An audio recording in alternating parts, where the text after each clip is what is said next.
Political malpractice if I didn't ask for your support, because I need it.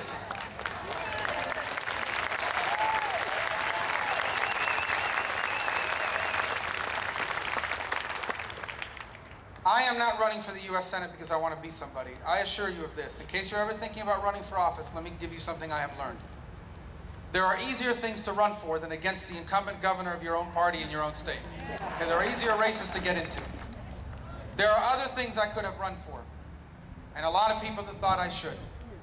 I am glad that I stayed in this difficult race because it allowed me to answer for myself and to myself the most important question any candidate must answer. Why are you running? Is it because you want to be somebody or because you want to do something? And I know I'm not running because I want to be somebody, because if I just wanted to be somebody, there's a lot of other things I could have run for that it would have been a lot easier. I am running because I want to send people to Washington, D.C. that understand that this path that we are on is wrong, that will stand up to this agenda.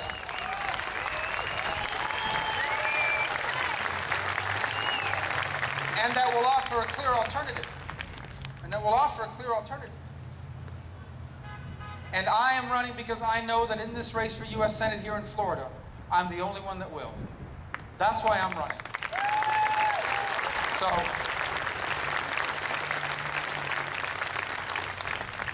I close by asking you to continue to work for our country and, more importantly, pray for it.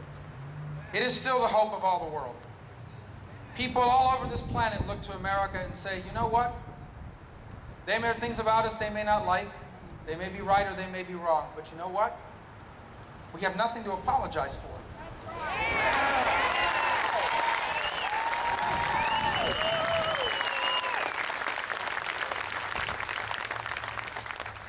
There has never been a greater force for good on this planet than the United States of America. You're seeing it even right now. The generosity of the American people, not just with tax dollars, but with their dollars, are extraordinary. Great line, I just read it. You gotta love it.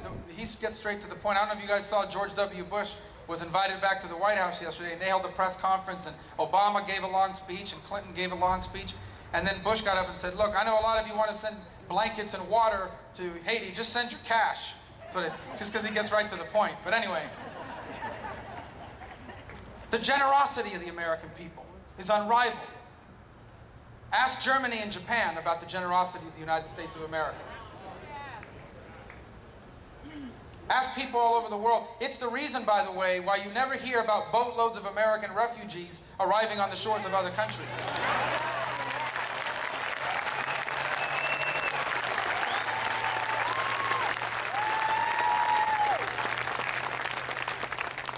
It's the reason why, by the way, why Canada's not building a fence to keep Americans out. It's the reason why, for so long, people have looked to America as a beacon of hope, because they say this: there is at least one place on earth where they believe that your rights come from your Creator, not from your government.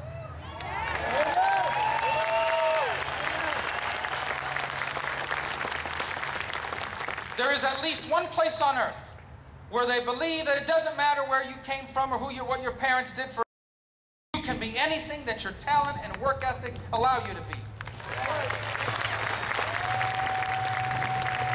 There is at least one place in the world where the government doesn't tell you what you need and then go out and tax you to provide it for you, but instead it allows you to decide what you want and then allows you to go out and get it for yourself. There is at least one place on earth. And that place is the United States of America. And the world will be a darker and less prosperous place if America is not the strongest nation in it.